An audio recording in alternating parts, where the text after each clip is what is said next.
Going on, Jerome's beautiful Friday. Birds are chirping and stuff, and it's time for another Vikings news dump. So Sunday is the night of nights, or day of days, afternoon of afternoon, up at Lambeau Field. Where, if you've never been to Lambeau Field, it's pretty awesome. Not gonna lie, the team and the fans suck, but the history, the whole novelty. It's in a neighborhood. Also, I love that. That's the whole thing. It's like, oh, Lambeau Field's in a neighborhood. Premier League and football association stadiums grounds are literally in neighborhoods. And also there's tons of public transport, tons of trains, so there's no parking lot. So literally it's in the neighborhood, which is wild, man. Anyways, but it is Packers week, and I don't know, I'm just trying to figure out who's going to be a hero. I just feel like JJ McCarthy gets off the schneid. All he does is win, win, win on the road in division. Can't win at home. Yeah. Aaron Jones taking on his former team. It's going to be beautiful to see. So I mean, the Vikings could be 0-10 right now, and I would still think that we're going up to Utica and burn Appleton adjacent to the ground. That's what we do, man. Injury report for Thursday. So pretty rosy for the Vikings. Darisaw doing his full DNP full. Fries and Grenard both improved. Sounds like Grenard's going to try and give it a go. Aaron Jones is good to go. Also, Ryan Kelly participated in full Wednesday, Thursday. Also, the Vikings waived Nudie, which we'll get to in a second. So Kelly's probably going to be headed on up to the east side. Finally got a piece of the pie back on the 53. The Packers, whatever, listing basically a third of their roster. Nonsense. Basically, Josh Jacobs was up to limited. We'll see. He won't be 100% if he plays. Carl Brooks and Quay Walker are noteworthy. Other than that, it's whatever. Something that's not whatever. Annual November food shelf fundraiser. Right now, we're over 2250. I need to update the goal. I'll do that when I'm not so lazy. But all Venmos, Cash Apps, Super Chats during the halftime postgame live streams in November will go towards various Twin Cities food shelves and local families in need. A $2,000 goal for the month. We surpassed that. You Jeromes are awesome. Probably make it $3K. Yeah, why not? Maybe $4K. Yeah. Well, $4K if we beat the Packers, because I feel like it'll be rolling, baby. Donation links in the video description below. Also, our friends over at Every Meal, if you want to donate directly to them, email producer Allie, ftw@gmail.com to include you in the tally. Their donation link is down below as well. Also, speaking of producer Allie, she would cut me if we didn't plug the very friggin' early Black Friday sale. 15% off everything using promo code JINGLE. Get the hats, get the mugs, get everything you want. purpleftw.net. Hit up. So now, not gonna lie, some of the JJ McCarthy jokes are kind of funny, right? The interwebs is very creative. Polymarket Football, who I'm pretty sure is a Bears fan. JJ McCarthy getting ready to throw the football 20 yards out of bounds. No, shouldn't it be 9 yards out of bounds? I mean, it's a little bit more realistic and a little bit more on brand. Yeah, but get your jokes in now, because you won't be laughing later. You'll be crying as JJ McCarthy full on tears things up. And yes, mechanics do need some work. Guess what? We got the quarterback whisper, and we got a subject, a student who will work his ass off. That's what we're doing, man. Yeah. Also, not only that, he's got FU offensive line. He's got Justin friggin' Jefferson. Yeah, Addison for now. It's looking good, man. And Jefferson, a lot of speculation was like, oh, well, Jefferson's going to demand a trade if things don't get better, because it's been 5 games. Bigarla. Yeah. But Jefferson stood by his man. That's my quarterback. Will Ragged Sports Illustrated, Justin Jefferson on supporting J.J. McCarthy. With all the criticism and all the hateful messages he's probably been getting, he can cut on the TV on SportsCenter. They can talk negatively about him. Just trying to be that person for him that he can always lean on and talk to. Woo. That's right, man. That sounds like someone who's going to be requesting trade, right? And the whole thing about it, too, this isn't surprising, because with a young first-time starting quarterback, you're going to have growing pains. I'm sure ownership was sold on this. Kevin O'Connell, Kwesi, they weren't going to bet their jobs banking on the fact that McCarthy was going to be a first-team All-Pro immediately out of the box, right? And Jefferson, I'm sure, was part of that conversation too, because ultimately you need a quarterback to get Jefferson the ball, and you'll be good to go. Everything is going to be all right. All right. And Dan Orlovsky, looking like Dennis from Always Sunny, Purple Persuasion. JJ This is Orlovsky talking. JJ's been really interesting this year because there's so many throws that throws on tap that you sit there and say, that is perfect. Then there's a throw that happens. It blows your mind how bad a miss it is. That's true. That's true. And even though I'm the pontificator purple positivity, if McCarthy had just been straight up bad, right? And I know people be like, whoa, he's been bad. Don't lie to yourself. Like, honestly, if you didn't see the great moments for J.J. McCarthy, if you don't see him in the clutch, if you don't see some of those dimes downfield that he drops, you're either stupid or a liar. It's one of the two, right? Because, yes, does he have a lot to work on? Absolutely. But everything is scalable.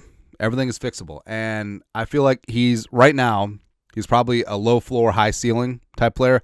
I'll bet on the high ceiling all day long, baby. That's right, man. Also, like we mentioned, Dwight Nudie McLaughlin got waived, so the Vikings have no cornerbacks. I'm just playing. But Nudie got waived, probably going to bring him back onto the practice squad. And why would you waive someone on the 53?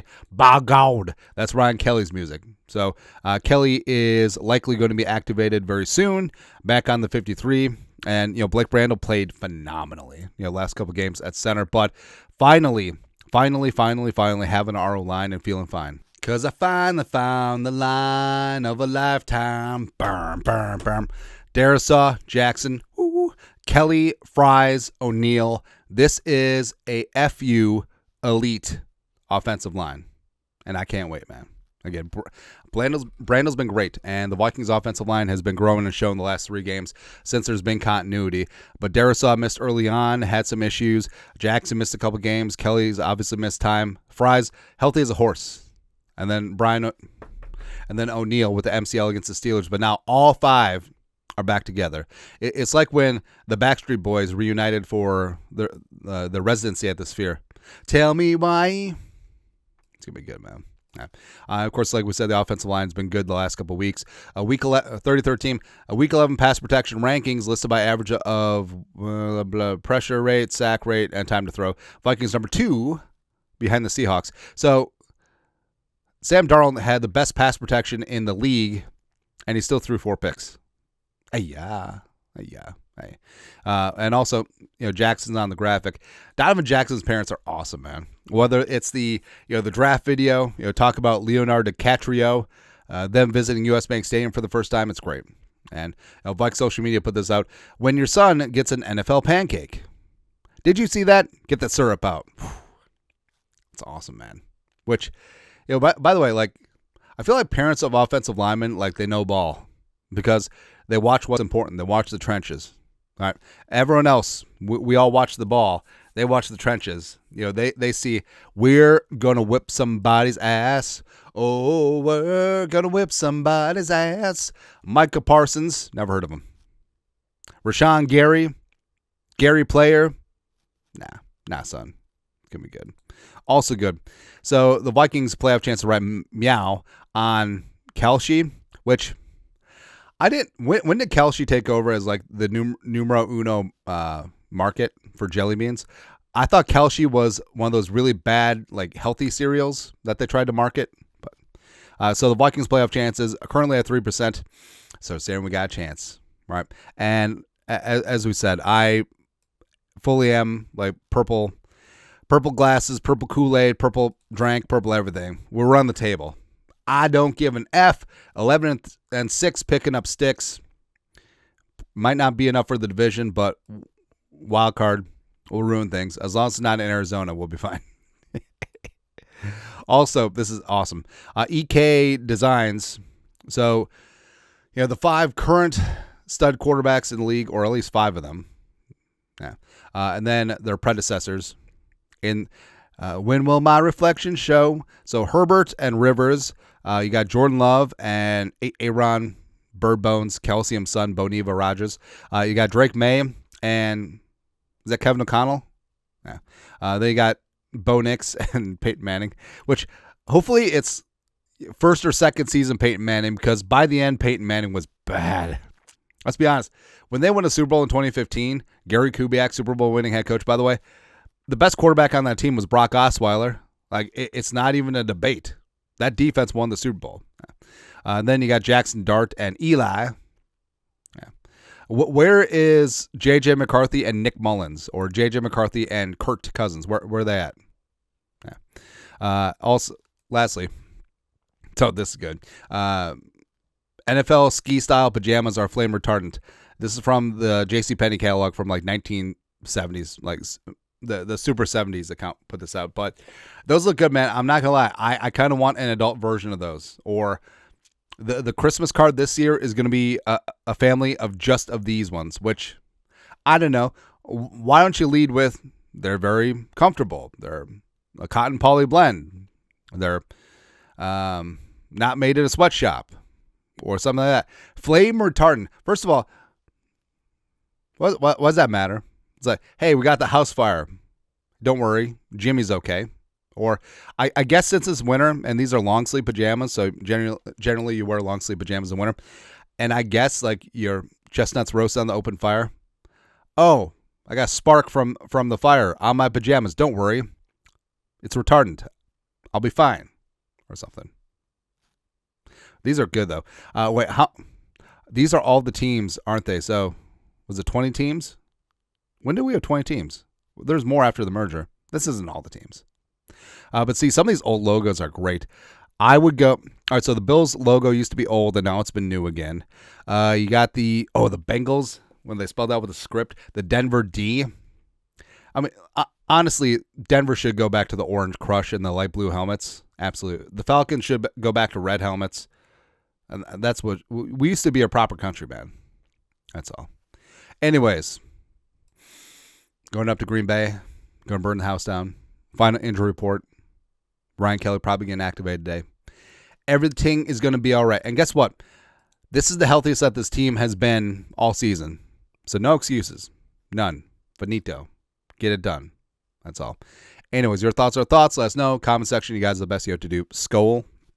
Production value.